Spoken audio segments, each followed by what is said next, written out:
Howdy, lieutenants and economists. The most volatile, evil, disgusting things on the planet, humans. If you have a video request, you can always go to assholeconsulting.com. Yeah, I am gonna charge you, kids. And that is the importance of not fucking up. You are such an asshole!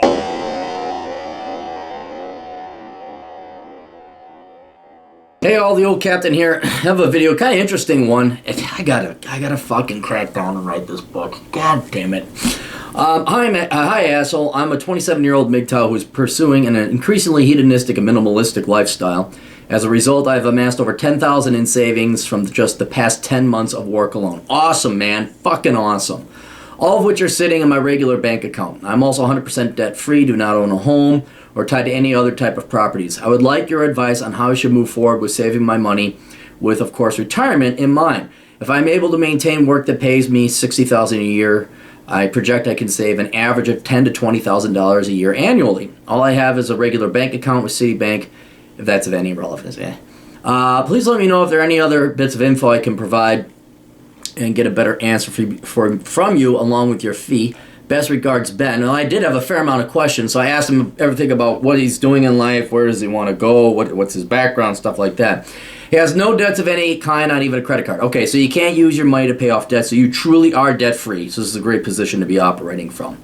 No plans for continued education at this time, though I may pursue some additional certifications down the road, and if you find out later on, he's an IT guy, so he goes through the certification route, not education. So we don't have any other educational expenses that we have to take care of. You currently live in Queens, New York. We would like to move somewhere else in the next few years, maybe within 3 to 5 years. If I do overseas, I have a strong penchant for Japan. You vacation to Tokyo, though I am not sure I would assimilate well into their work culture. Do you like Japanese women? Do you like their culture? I know you have that concern, but if you like Tokyo, if you like Japan, they got a ton of debt too, but they don't let, you might be a little bit ostracized, but they're not letting no fucking third worlders in. They like their Japanese people to be Japanese, and for all the drawbacks and the debt they do have, at least there is somewhat of a Western pro-working culture there. So Japan does have that going for them.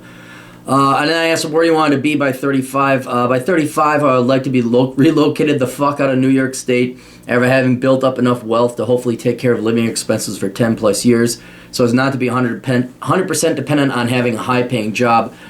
Other aspirations would include becoming fluent in Japanese, possibly purchasing a condo. I have zero plans for a house. And perhaps doing more traveling throughout the U.S. and more in Japan. Finally, while no ideas are in my head, I'm starting to entertain entrepreneurship. For now, I'll begrudgingly continue to work for other people, and then he goes through all the different certifications, and he's very well certified. All right, so here's the deal, Ben. Here's what you're going to do: multiple things at a time. You have no debts, so you are 100% free. You're saving about $1,000 a month, and what we're going to do is we're going to piecemeal it. What I would do is open up an IRA or inquire at your employer if they have a 401k plan. And I would either contribute to your IRA, maybe not necessarily the total amount, although you could. What is it, 6,005? No, that's with ketchup. Let's get it, let's be accurate here, Clary. I think it's 5,005. Why can't they just do it? Come on, let's go, computer. Fucking hell. Here it is, 5,500, okay. So I would contribute that to either a Roth or traditional. That's another separate question. Or if your employer offers a 401k and they match your contributions, I would contribute that amount to there. However, your $5,500, if you are able to save $12,000 a year, that will leave $6,500 left over. Or you could contribute more to your 401k. But I would not contribute much more than $6,000 years to the 401k, because what you're going to do with your other money is you're going to do reconnaissance again. And I've gone through this before because this is becoming increasingly important to young men. Because here's the thing. While, yeah, you got to save some money up for retirement, another big thing is, where do you want to live and where do you want to go? You do have to get the fuck out of New York. And I'd say ASAP. But it doesn't do you any good to just move to any other place, because it may suck even worse than New York, as was my experience going from a shithole like Minneapolis to an even worse shithole called Wyoming. So you're going to go and do reconnaissance. Now, this summer I would take some vacation. I would see, hopefully, ideally, you can work remotely. if you can work remotely, shit, I'd fucking be gone the entire time. I'd just be road tripping the entire time, and you're going to explore the country. You're going to find out, do you like Florida? Do you like Atlanta? Do you like it a little more slow, like North Carolina or Savannah, Georgia? Do you want it hot and yee howdy? Then you go down to Dallas or Houston, Texas, maybe San Antonio. Do you like it quiet and beautiful and kind of like a wife if you were to be? You probably go to Utah, maybe South Dakota. Denver, fun, happy, a lot of pot smokers, but mountains, beautiful, gorgeous. You've got to get out there, do your reconnaissance, figure out what is out there in that world and where you really like. I would also then, and it would really help if you could work remotely from your job. I would go out to Japan and, okay, what do you get? 2 weeks of vacation a year, assuming you got to fly back, which I'm assuming you do. Spend one of your vacations out there in Tokyo and just see if you could jive with it, because there's always something to be said for another man who's fluent in a foreign language and can live in a completely different country. And maybe that's you, and it's a good plan B to have. In other words, I would put a significant percentage of your budget not towards saving up for a house or towards retirement, but figuring out where you want to live for the next time, because that's really important, because that's going to determine where in the future you would not only live but inevitably buy a house. Now, or a condo, not a big house, but a condo or some small living quarters. The reason I'm for that, I'm not for owning a big house, I'm not even for rental property, but what I am for is being wise and buying the house that is right for you, in that it eliminates your rent expense forever. And right now, if you look at rates of return, like in terms of dividend yields or interest rates in the stock market and bonds, we're talking around 2%. I know there's capital gains. Ignore capital gains. The only thing that matters is your real rate of return. What kind of return on investment are you getting? On top of it, these are risky investments. They can go up or down in value. Now, housing can do that too, but it is an asset because it generates you free rent.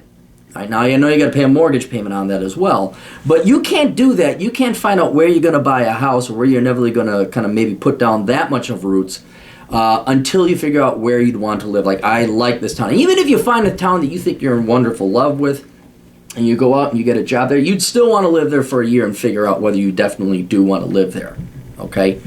Because the example I like to give is you move in the middle of winter, everything's great, and then spring comes along and there's pollen and you're hyper allergic to the type of trees or flowers that they have there. So there's a million variables that can be going wrong. You will eliminate all those living in an area for a year. Then your investment that I would, once you've done all your reconnaissance, you spent your money traveling, and not necessarily for fun, it'll be fun, but it's also to do reconnaissance. Then I would say, okay, I'm going to throw my money into a house. I'd save up money for a down payment. And if you're a bachelor, you're a MGTOW, you're a minimalist, dude, you just need a plot of land and a trailer, okay? And you're set, or a micro house. And what that will do is it'll eliminate your need for rent or the fear of being homeless forever for the rest of your life. And that is a relatively risk-free investment, assuming you don't buy in a liberal leftist shithole town that jacks up your property taxes. You forever have a place to live. You always have a fort, a refuge to go back to. And so that's what I would recommend. So, as it stands right now, yeah, start socking away a little bit of money into either an IRA or a 401k, depending on whether or not your employer matches. I can't tell you what to invest in because that's beyond the scope of that. I have a class called Stocks, Bonds, Investing. Oh my, that might be it's pricey, but it fleshes this out a lot more detail. So that might be of interest to you. So 401k, IRA, at least set aside $5,000. Well, not 5,000. You'd be able to do some significant travel. More if you can work remotely, and make sure you go on road trips and travel around the country. You may want to wait for my next book coming out that I'll be writing about. It's going to be an essay, not really a book. But go and explore, right? Find out what's out there. And then start nailing down towns. Visited those a little bit more. Like, okay, you find out you went through Dallas 3 weeks ago. You find out you like Dallas a lot. You say, okay, you know what? I'm going to spend a whole 2 weeks there instead of just driving through it in 2 or 3 days. Spend 2 weeks out there. See if you like it. You don't like that? Okay, try Denver. Try this. Try that. And also, oh God, you really like Denver. Okay, then you decide, okay, can I work remotely out there? Or do I have to find another job? You go find another job. Spend a year. All of a sudden you find out you like it. Then I would start looking for a cheap place to live in and around that town, wherever it may be. So it's not like invest in this, don't invest in that. But yes, definitely inquire with your employer about a 401k, and if they have a match, look into getting an IRA. You could set that up through Citibank. They're more than happy to set that up for you. I mean, they'll charge you a fee, but they wouldn't offer it if they weren't making money on it. But then before you start investing in a house and figuring out where you're going to plant roots, that's going to be your next investment. You have to do reconnaissance. I know it's going to feel like you're squandering, but that's what MGTOWs do. Real MGTOWs go out and explore. We go out and wander. We figure out what we want out in life, and you got to get the fuck out of New York. And so the first step is go to see what else is out there. And see if you can make it to Tokyo for about 2 weeks as well. So anyway, hope that gives you a little bit of an idea. We'll talk to you later. Toodles.